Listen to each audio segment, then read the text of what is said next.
ఎగ్జామ్‌లో కొద్దిగా కన్‌ఫ్యూజ్ అయ్యేటువంటి ఆస్కారం ఉన్నటువంటి ఇంపార్టెంట్ బిట్ మనం డిస్కస్ చేస్తున్నాం. ఆగమన పద్ధతి వర్సెస్ నిగమన పద్ధతిలో కొన్ని డిఫరెన్షియేషన్స్ మనం చూస్తాం. ఆగమన పద్ధతి నిర్వచనం చూస్తే ప్రత్యేక ఉదాహరణల నుండి సాధారణ నియమాన్ని తెలుసుకోవడాన్ని ఆగమన పద్ధతి అంటాము.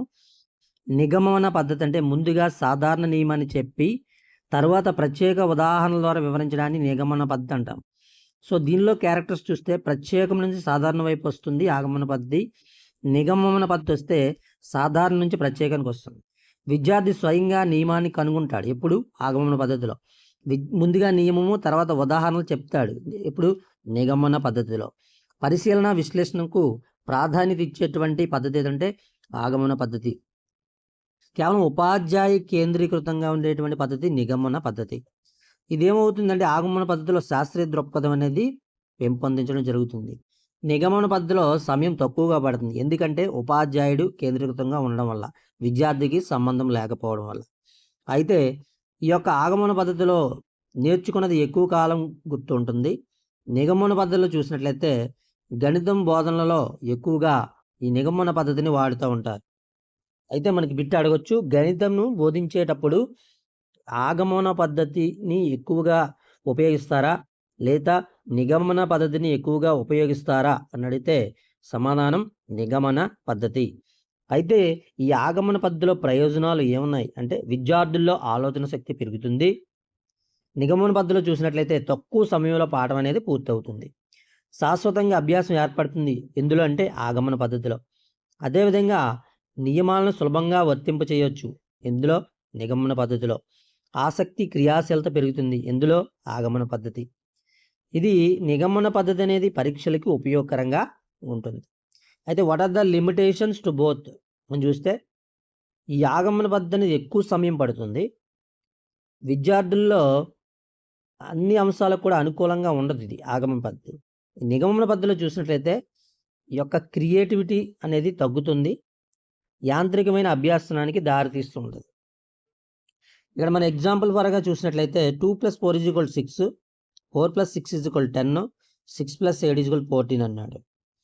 ఈ ఉదాహరణ మనం గమనించినట్లయితే సరి సంఖ్య ప్లస్ సరి సంఖ్య సరి సంఖ్య అనే నియమాన్ని విద్యార్థి స్వయంగా తెలుసుకుంటాడు. అంటే వాడే చేసి వాడే తెలుసుకుంటాడు కాబట్టి ఇది ఆగమన పద్ధతి. నెక్స్ట్ మనం చూసినట్లయితే ఉదాహరణగా సరి సంఖ్య ప్లస్ సరి సంఖ్య సరి సంఖ్య అయితే ఉదాహరణ 2 + 4 = 6, 6 + 8 = 14, 8 + 10 = 18. మన తేడాలో చూసినట్లయితే ఆగమన పద్ధతికి నిగమన పద్ధతికి తేడా చూస్తే ప్రత్యేకం నుంచి సాధారణము,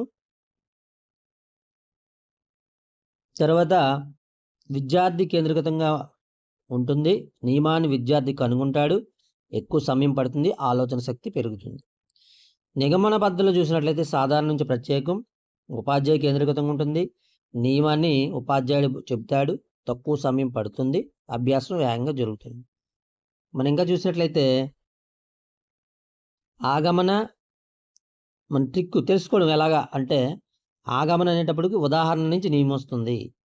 నిగమన అనేటప్పటికి నియమం నుంచి ఉదాహరణ వస్తుంది. ఏదో ఉదాహరణ ఇచ్చాడు అది నియమము దాపితీస్తే ఆగమనం అవుతుంది. నియమం ఇచ్చి ఉదాహరణ చెప్పమంటే అది ఏమవుతుందంటే నిగమన పద్ధతి అవుతుంది. ఫ్రెండ్స్ ఇలాంటి కంటెంట్ మన ఛానల్లో చాలా ఎక్కువ కంటెంట్ ఉంది. పోటీ పరీక్షలకు సంబంధించినటువంటి ఫ్రీ కంటెంట్ అయితే మన ఛానల్లో అవైలబుల్గా ఉంది. మీరు ఎవరైనా ఇప్పటి వరకు కూడా సబ్స్క్రైబ్ చేసుకోకపోయినట్లయితే తప్పనిసరిగా సబ్స్క్రైబ్ చేసుకోండి. తద్వారా మీకు మంచి నాలెడ్జ్ అయితే గెయిన్ చేసుకునే అవకాశం ఉంటుంది. ఇంకా మన కంటెంట్ నచ్చితే వీలైనంత మందికి షేర్ చేయండి. వారు కూడా మంచిగా ప్రిపేర్ అయ్యేటువంటి ఫ్రీగా ప్రిపేర్ అయ్యే అవకాశం ఉంటుంది. కంటెంట్ యూజ్ చేసుకుని యాక్సెస్ చేసుకునే అవకాశం ఉంటుంది. కాబట్టి ఈ యొక్క అవకాశాన్ని వారు కూడా ఇవ్వాలని మీ ద్వారా చేయండి. మరొక మంచి వీడియోతో మనం కలుద్దాం. Thank you very much.